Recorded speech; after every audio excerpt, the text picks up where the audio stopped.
Black employees say their white colleagues and managers can support them in 3 ways. President Joe Biden committed the U.S. government to racial equity by issuing 4 executive orders on Jan. 26 that seek to curb systemic racism. In the orders, he cited the killing of George Floyd in 2020, which sparked months of protests and prompted many U.S. companies to likewise commit themselves and hundreds of billions of dollars to helping Black Americans overcome institutional discrimination. Shortly after the protests began last year, we hosted a panel that addressed this very topic. Held on Juneteenth, the webinar featured 4 Black women, including one of us, who poignantly shared their own frequent encounters with racial bias in job interviews, shopping for clothes, and even working with their peers.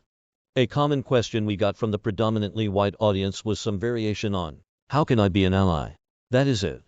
A lot of people wanted to know what they can do as friends, colleagues, and managers to support African Americans in overcoming ongoing discrimination and bias and achieving success. This prompted us business scholars with a keen interest in diversity, 1 white, 1 Black, to try to find an answer to these questions of how white people can support their Black colleagues. So we interviewed 5 successful Black professionals, and the mostly white allies, they said, were instrumental to their achievements, to see if we could find an antidote to racial bias in the workplace. 3 themes stood out from this ongoing research, which we plan to submit for peer review. Racism often seems embedded in the fabric of Black people's everyday lives. And it's not just being treated differently by the police, which was the impetus for the 2020 protests. Black people even experience bias from well-meaning schoolteachers, neighbors, colleagues, and managers. Small acts of reckless disregard build toward broad racial disparities. Therefore, we sought to understand the small acts of resolute connection that could shift the tide toward greater justice and equity. Using our own networks, we reached out to 5 Black professionals in a range of industries: financial services, packaged foods, and sports management, who were all in executive roles in their organizations. We asked them to think of the individuals who were instrumental to their success and describe the specific support these people offered to help manage explicit or implicit moments of discrimination. Next, we interviewed the 8 allies they identified: 7 white, 1 Black. These 13 in-depth interviews yielded key patterns about the simple ways to address racial bias that defy conventional wisdom. Unlike research that relies on surveys to get representative viewpoints, a qualitative approach allowed us to gain a richer, more comprehensive understanding of the factors and variables in these relationships that made them powerful. Consistent with social exchange theory, we found that these relationships work best when there was a partnership and both parties benefited. People of color said they did not want to be objects of pity. Even the question, "What can I do?" implies a power dynamic. Someone in power reaching out to someone in need. The people of color we spoke to found the strongest support when their allies recognized their talents and helped them apply these talents more effectively in the workplace. And that support was more authentic and trustworthy when both parties benefited from the relationship and learned from each other. The Black professionals we interviewed said that they were already performing at a high level and trying to prove themselves invaluable, which made colleagues and managers who benefited from their efforts seek to promote them in the organization. The allies likewise said they supported Black workers because they saw their talent.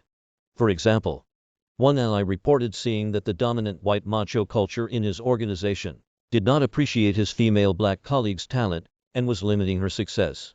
When he moved to a new company, as soon as he saw an opportunity, he actively recruited her. The new role involved much more responsibility than her previous positions, but he convinced her that she could do it. She told us that his ongoing support in the position encouraged her continued success. The relationship focused on talent, not pity, and benefited both parties. These relationships were not careful or guarded. They were straightforward and honest. Past research has found that white supervisors often avoid giving critical feedback to Black subordinates and peers out of a fear of being viewed as biased. Yet it can be more biased to say nothing. Avoiding difficult conversations can impede a young professional's upward mobility. People of color need advice from more experienced individuals on how to successfully navigate racism traps that may exist in the workplace. They might be unaware that some of their actions or approaches are being perceived negatively in the office. These difficult conversations can strengthen relationships. For example, an ally observed that although it was difficult, She considered it a managerial responsibility to tell her black colleague that he was not meeting her expectations. Another ally reported explaining to a junior black colleague that proving you are right to a supervisor may not always be beneficial if it harms your long-term career prospects. These difficult but honest conversations helped shape the person of color's conduct and laid the foundation for lifelong trusting connections. Finally, it made a big difference to the people of color we interviewed when an ally tried to get to know them better as a person, not only in terms of work. People are more productive at work when they feel that colleagues see them with nuance, see with unique passions, talents and interests, see rather than pigeonholing or stereotyping them based on race or gender. It also becomes a lot easier to champion and advocate for someone you know well, but as a result of real or perceived racial barriers. Black professionals often report feeling anxious during work-related social engagements, in part because they say they don't understand the rules. Black and white professionals also tend to move in different social circles outside of work. Our interviewees said a key antidote to this came when allies made an effort to connect outside of work, whether over a cup of coffee or a home-cooked meal. These social encounters allowed relationships to flourish and stereotypes to diminish. One white ally we interviewed reported realizing that she often had white colleagues to her home for dinner but had never invited a black colleague. So when discussing her vacation plans, see a 7-day chartered Alaskan fishing trip, see with a black woman who worked in the same office. She discovered her coworker's husband loved fishing and invited them on the trip, where they bonded and formed a friendship. Doing this doesn't require becoming friends. It only means closing the psychological distance that can separate people along racial lines at work. Black people in the U.S. are faced with a world that can make them feel both empowered and vulnerable. Recent scenes at the U.S. Capitol just 2 weeks apart sum up this jarring narrative. On Jan. 20, Kamala Harris took the oath of office on the Capitol steps as the first black vice president, and only hours later swore in the first black senator from Georgia. Contrast that with images exactly 2 weeks earlier of white supremacists storming that very same building. Americans face great challenges on the road to a more inclusive society.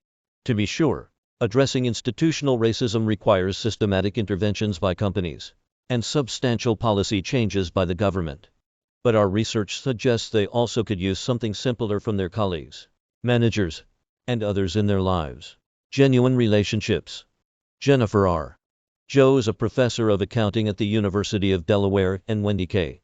Smith is a professor of business and leadership at the University of Delaware. This article is republished from the conversation under a Creative Commons license. Read the original article.